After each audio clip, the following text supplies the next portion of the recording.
Welcome to Protect Nevada, the Nevada Conservation League Education Fund's website for our 4 top conservation issues. I'm Tina Past. Nevada's current water law for transferring groundwater from one basin to another requires that it must be environmentally sound. But the law doesn't define what environmentally sound means, nor what specific standards are necessary to determine the soundness. Nevada Conservation League and our environment and conservation partners agree that doing so is critical of this legislative session. Today I'm with Lance Rake of the Progressive Leadership Alliance of Nevada. Hi, Lance. Hi, Tina. Good to see you.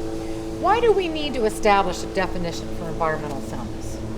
It's a kind of a critical hole in the laws of the state.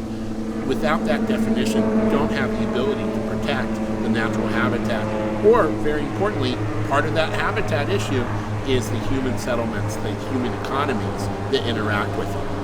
What are some of those human economies that you speak of? Rural Nevada is an absolutely gorgeous and special place, and believe it or not, there's people all over there. There's ranching. It's an incredibly important part of the agricultural activity of our state. And also, I think something that's very important and dear to my heart are the American Indian communities that are spread throughout the Great Basin, Nevada and Utah. They are directly threatened by some of the activities that we are doing down here in Las Vegas. Should the state water engineer be required to account for sufficient water resources for human activity and wildlife? The failure to do so is a real threat to the natural habitat, and again, to those American Indian communities and rural Nevada, the agricultural sustainability of that whole area. It really gets to the heart of what we call sustainable. What is sustainable? If, for example, the water drawdown, or say mining activity, anything out there that eliminates, exterminates a species, that in my definition is not sustainable. Any activity that we do down here or anywhere in the Great Basin that wipes out Native American communities, I don't think by any definition that's sustainable. But we need that in the law, because right now we're just kind of leaving it up to the state engineer. The state engineer has a very full schedule, a lot of work, a lot of information to process, so we need to give these gentlemen, these men and women, some guidance in terms of where we're going in state law. So what should the definition include and why?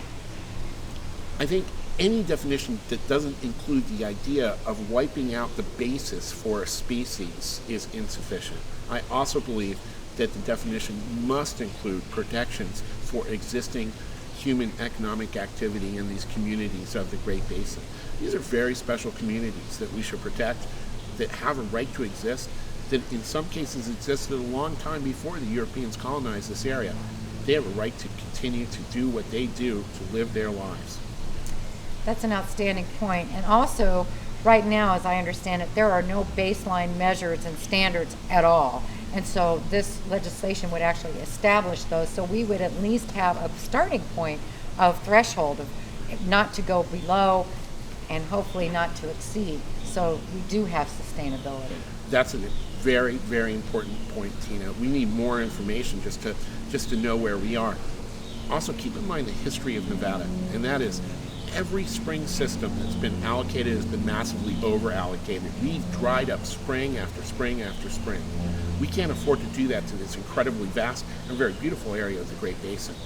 These areas are important not only to Nevada, not only to the west, but to our entire planet, really, and to the United States.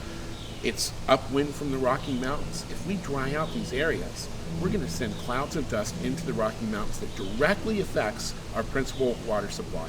The Rocky Mountains is our water in Las Vegas and will be for the foreseeable future. We need to protect that resource. Thank you for your time today, Lance, and good luck on getting this legislation passed. Thank you, Tina. Thank you, everybody.